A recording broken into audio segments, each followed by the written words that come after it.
4 months usa nakabalik akong client. Like, what? 4 months? Then mauni iyang giingon. Tuhan, puti. 4 months biya ni sa mga Smith. Hindi na ako sa dahan. Isi, ikaw din natabawa na. Dili. Katong agi. Katong agi niya. Dili. Kato, iya na pa. Lalahi siya nagpahimlo.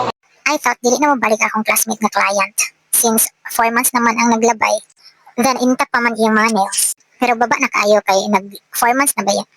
Before daw iyang birthday, first week sa April, deliver siya sa iyang iyaan dito sa lahi nga nail tech. Then go siya, kay delivery naman siya, so wala siya option. Bigyan ng maraming option! Charis. So to make the story short, wala pa daw week na matanggal na ang mga gel polish sa iyong mga nails. Sad to say, wala talagang forever. Char! Pero kung diri ka sa Vernails, of course, abdan kag 4 months. Ikaw nalay magsawa kay nagstay maghapon na siya. Saan mo nagstay?